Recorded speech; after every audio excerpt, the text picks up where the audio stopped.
Hi, my name is Annalisa Christensen, and I'm taking a curriculum design and TESOL course here at Cal State San Bernardino. And my name is Michael Buckhoff. I've been an instructor at California State University since about 1994. Currently, I am the Placement and Testing Coordinator for the American Culture and Language Program under the auspices of the International Extension Programs. And also I am a professor for the English department where I teach linguistics and composition classes. wow, so you answered my first question about which classes you teach.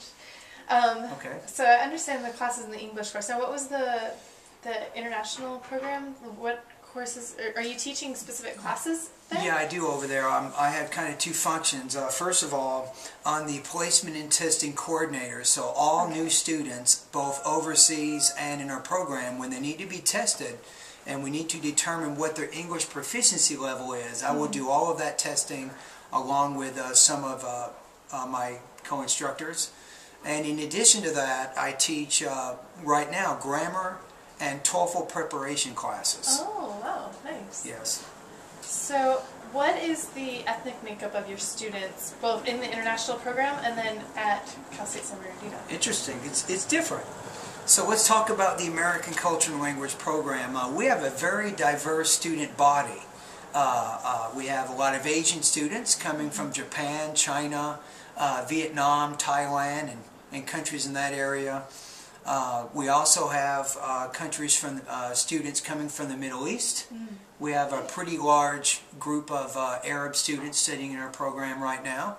We have a smattering of students coming from South America, maybe Mexico, and some other Spanish-speaking countries, and maybe European countries every now and then. I think this quarter we just got a student from the Ivory Coast, which is pretty unusual. Nice. So, but we get a pretty diverse group now. Now, talking about students in the English department or at California State University, probably the largest group is Hispanic. Oh, right, that makes sense. I'm going to say Hispanic is big, and then we have Caucasian, we have African American students, and then students coming from other countries, you know, international type students kind of mixed in with that. So that would be the makeup with students I'm teaching in some of my English composition classes. That's really neat. So it sounds like you're working with students from almost all over the world. Everywhere, That's right. great. Okay, so now I want to just transition and talk about your teaching philosophy, just kind of how you approach teaching. How much time do you spend lecturing versus doing interactive activities with the students? How much do you expect them to participate in the class discussion, or are there class discussions, or is it mostly workbook work? What kinds of activities do you do? Well, let's talk about my grammar class in relation to this question. So, part of my philosophy, I think, with teaching grammar and with other classes is I like my students to think, to learn to think a little bit more about not just what they're trying to learn, but maybe why. So I have a lot of question-answer type teaching philosophies, almost like a Platonic type of a deal. But for example, this morning I gave my students an example. I said, you know, it's not just the grammar you're learning, but why you're learning it. And then I brought up an example of, I asked one of the students, I said, if you were at a wedding, would you wear what you have on right now? So you get personal. Right, and he said no. I said, well, why not? And he was struggling a little bit, couldn't express it vocabulary grammar-wise, but another student jumped in and says, well, it's not formal enough. If you're going to a wedding, you'd want to wear more formal type clothes. I said, that's right. And I said, well, grammar is very similar to that. So sometimes if I am teaching, I'm kind of teaching asking questions, and then I try to take some anecdotes or kind of comparisons with certain things and compare it to what they're trying to learn. And then I brought up the example of writing styles, and I wrote some sentences on the board, 3 of which were really short, simple sentences. And said, well, in academic writing, would you write this kind of these kinds of sentences? And they said, no. So, well, what if you're sending it to an email to a friend? Yeah, maybe. Right. So I was trying to get them to make the connection of how writing changes according to the purpose. The audience. And the audience and the occasion and all those kinds of things. So sometimes it's a question and answer type teaching. And in my grammar class, group discussion sometimes, you know, they might talk and work out some kind of a problem or something, then share it with the rest of the class. Other times they'll have a homework assignment, and their assignment, once they come to class, they'll write their answers up on the board. And then together as a class, we'll take a look at how they've done the exercise. So a grammar class is kind of like a workshop. So we are doing a lot of work, different exercises out of a book and so on.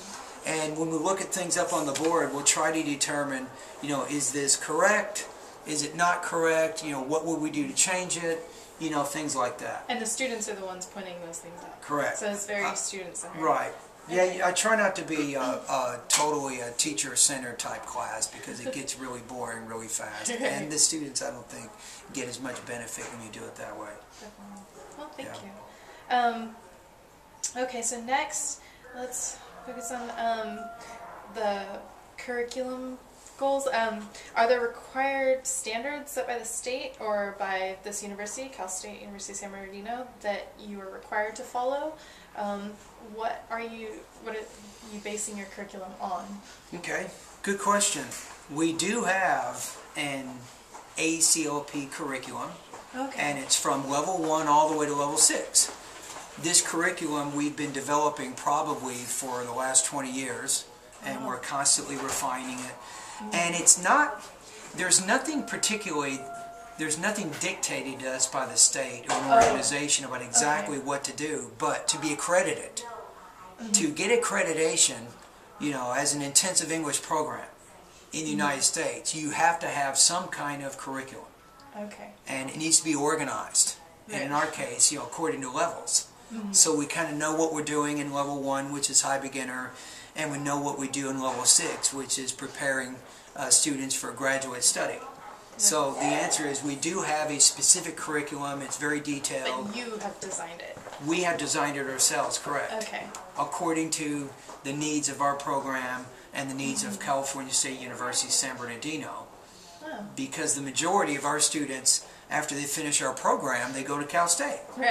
So it's part of our curriculum is to get them to the English proficiency that they need so that they can succeed either by taking undergraduate or graduate level classes.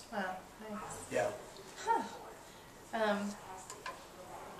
Then, are there any specific activities that you found to be particularly helpful for ESL students?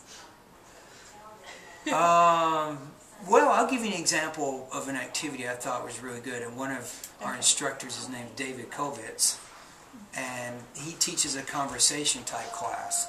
And one of the things that he does in his class is he has students put together a skit. They create a dialogue that centers around some kind of American culture type experience, maybe getting a driver's license, for example. And they'll write up this script, the dialogue.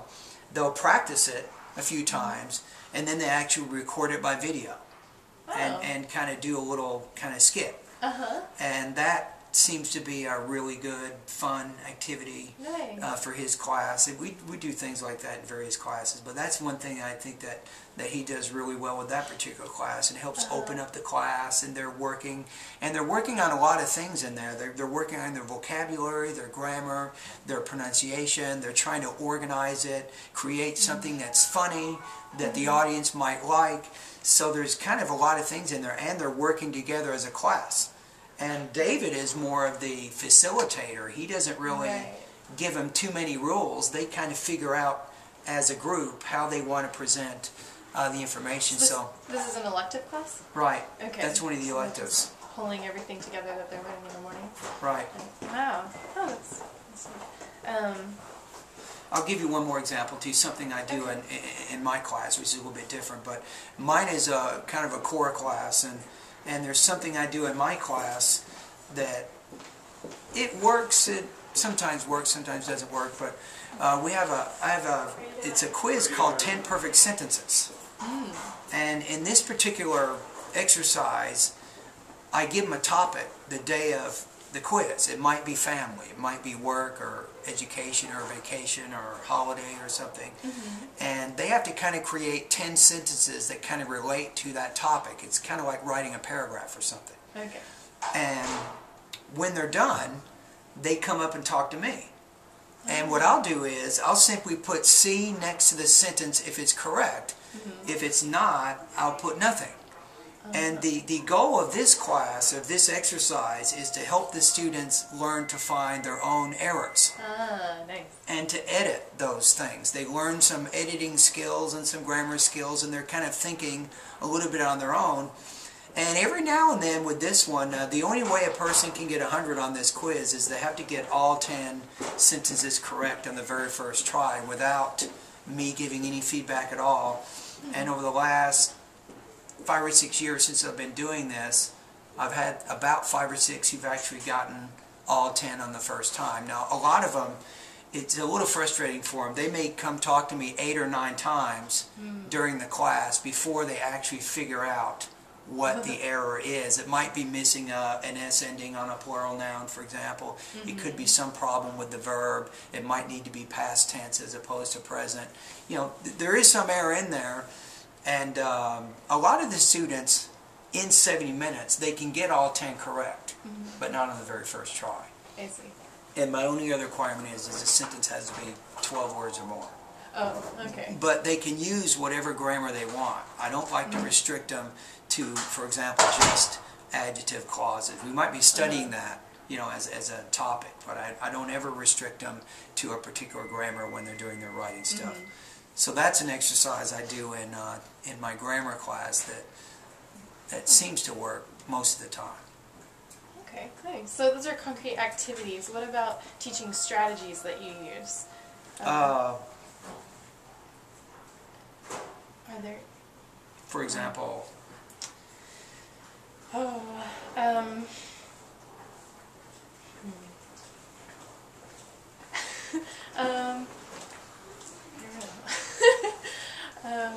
Just the ways that you interact with your students to bring out things in them. Well, like I was telling you earlier during our interview, is I try to get my students to think. Yeah. I mean, I'm trying to get them to think, and sometimes when I'm asking questions to either individual students or the class as a whole, one of my strategies is to shut up, to be quiet. Right. To give them time. To give them a chance to think about it. Sometimes I might have them, if it's a really tough question, like in a writing class, I'll give them a question that they can ask their group. And they can discuss with their group first, and from there we can maybe translate that or transfer that into more of a class discussion. I see. Sometimes smaller paired or group discussions with certain questions might be better within that situation before it goes to the whole class. Some students don't like to be put on the spot.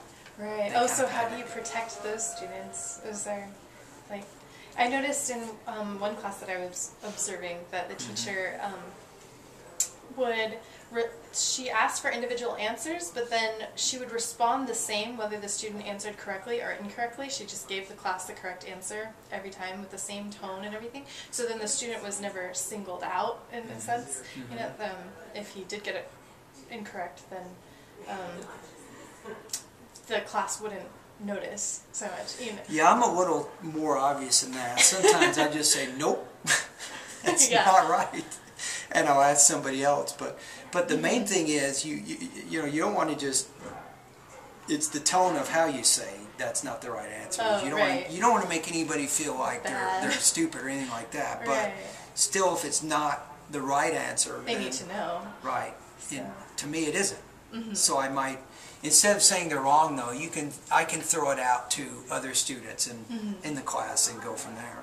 Okay. The main thing is to have a feeling of respect. Right, you know, mutually. Right, you know, it's that they're comfortable taking chances and asking and answering things. And sometimes with certain questions, there's not always one particular answer. You know, there's a lot of ways to answer certain questions. So you can have one student answer and then open it up. Okay. Right. Nice. So what materials do you use? Do you get to choose your own materials for everything, or is there anyone who mandates specific Okay, good curriculum? question. Well, in our program we have Susie Sharweed is kind of like the associate director. Okay. Then underneath her we have all of the instructors, and we're doing our thing, and above her you have the associate dean and the dean, and on it goes. There's no specific recommendation for a specific book. Normally the instructors in the American Cultural Language program will meet together and we'll try to figure out what book will work best for a particular level, for a particular subject. So they don't necessarily use the same group for each level, for all the levels? So it's Well, usually in like in a grammar class, if there's two sections of grammar level 4 that I'm teaching right now, and we do use the same book. Okay. We try to keep within the level consistency. Okay. But You know, not necessarily between level 3 and level 4. Correct. It could be Okay. different, right? Huh. Right. And in my case, I use for grammar level 4, it's a book, it's called Understanding and Using English Grammar by Betty Azar, 4th edition. I use that. And also for my TOEFL classes, I use all my own content. I have no book. Wow. I'm completely online with that. So Pretty ambitious. yeah. You know, once you've taught for 18 or 20 years, you kind of develop your own bag of tricks. Nice. And you get tired of everybody else's, and you just want to use your own stuff. Yeah. Wow. Okay, so last section. How does assessment work for you? How do you see the effects of assessment on students? Do you find them to be useful, or does it just make students so scared that they shut down, or how do they respond? Good question. With our program, in terms of accreditation, we do have to have some assessment measures in place. Okay. And we kind of have the actual classes where students are assessed according to a set of objectives according to the class within the level, and then all of that is kind of in direct connection to our curriculum, our ESOP curriculum. So you have the individual objectives within the class, and then we have the objectives that are kind of stated in the curriculum. But also we have the Michigan test. They'll take in the beginning of the quarter, and they also take a writing and a speaking test there, and that gives them their placement. Okay. So they know what their level of English proficiency is. Now, once they finish that particular quarter, they're assessed in their classes with exams and things. For example, in my grammar class level 4, there's 2 things I do in there, is they have to do 2 speaking tests. They record them online. Oh, wow. Because I consider grammar, I like to evaluate my students' grammar both in writing and in speaking. And when they're doing this speaking practice test, it's not just being grammatically correct, but it's the kind of grammar they're using or not using. So for me, are they using a combination of basic and advanced type grammar in there? And that typically gives them a little bit higher score than if they're using mostly basic grammar, even if it's perfect. To me, they're not advancing. They're stuck using the really basic stuff. But near the end of the quarter, we also have the Michigan test again. A different version. So you have a pre and a post test, and in addition to that, they take the TOEFL, the institutional TOEFL test at the end of the quarter. Every quarter? Every quarter. Oh, wow. So you, with intensive English programs, you have to have a lot of different types of assessment tools. They don't like any just one thing. Not just the classes. But then you have some standardized tests thrown in there that can also assess the student's abilities. So you think that taking the TOEFL test every quarter actually makes it less scary because they get used to it, or? I don't know. I've seen some pretty upset people from taking that test. Some students, they just give up. You know, during the test, they'll just put their head on their desk and just go to sleep after about a half hour, and they can't answer any more of the reading. So I don't know. That's a little bit difficult for some students, right? Especially the lower level students. Oh, right. A level 1 or 2 student trying to take a TOEFL exam, it's, you know, it's like me trying to fly a jet airplane. I mean, it's never going to happen. I can barely drive a car without having an accident, let alone driving and flying an airplane. So can understand how it would be overwhelming. And that's a good question there. You know, should we require the lower level students to take a test like that when clearly it's way, way above their ability? And what impact is that test going to have on their overall attitude? And is that going to make their effective filters shut down? Is that going to cause problems later on? Psychologically? I mean, there could be some factors in there from some of those. But we don't have a choice, right? Right. We do require it, and I think accreditation requires that we have a way of assessing our students' English proficiency. Right. Okay. So that's on the bigger level. What about in the classroom? From the day-to-day or week-to-week, how often are they tested? Well, that is, each teacher has his or her own kind of way of doing that. What's your system? For me, in my grammar class, which is kind of a core class, they have, I do have different ways of measuring their progress during the course. I talked to you about the 10 perfect sentences. They'll take 3 of those quizzes during the quarter. Oh, okay. Are those evenly spaced? Right. I space them every 2 or 3 weeks, something like that. I think that's about 30% of their overall grade. Oh, wow. So, and most students actually do quite well with that, as hard as it might sound, because it's more of they're editing. They're making mistakes, but they're finding those mistakes. So a lot of people do pretty well with that. They'll also have 3 unit tests. And a unit test will cover some of the material from the grammar workbook. And the unit test will consist of 2 kinds of questions. One are multiple choice, maybe 20 or 30 questions, and then the other is writing. Typically I'll have them combine some sentences together and do some writing in that sense. So I'll assess them in that sense. So we have the 10 perfect sentences, the unit tests. I told you a minute ago I have 2 speaking tests that they do. Right. I give them a question, and they'll record that answer over the internet, and I'll discuss their speaking proficiency with an emphasis on grammar online there. And after that, I do have a cumulative kind of final exam at the end that'll kind of test their understanding of the different topics that we studied during the quarter. So that's what I do in my own class in terms of assessment. Do teachers have the ability to suggest that students be placed in a certain level after that, even if they score differently? They do. We have, once the placement committee has placed a student into a particular level, students have 7 days. They have 7 days from the day of placement to request a change to another level. Typically it's a higher level. Now if somebody wants to go down, they can always go down. Oh. I don't really need to talk to anybody there, because if they choose to study in a lower level, then that's their business. I see. But to move up, typically what we'll do is if maybe 3 or more instructors from the level think the student is misplaced, then they'll email me, and then I'll contact Susie and request a level change for that particular student. So right now we're right in the middle of that window. Oh, right. Well, we started today. Today was our first day, so there'll be a few emails flying around. There'll be a few things here and there, and probably between now and 7 days, I'm going to guess there'll probably be at least 2 or 3 students who will move into a higher level, and that seems to happen every now and then. Yeah. So depending on the students, what their score was and what the teacher's recommendations are. So yeah, it's possible. Wow. Well, it sounds like this is a fun and busy time. Thank you for taking time out of your schedule to talk with me. Yeah. But yeah, it sounds like you have a great program going here, and hope it continues to do well. All right. Thank you for the interview. Thank you. Nice questions.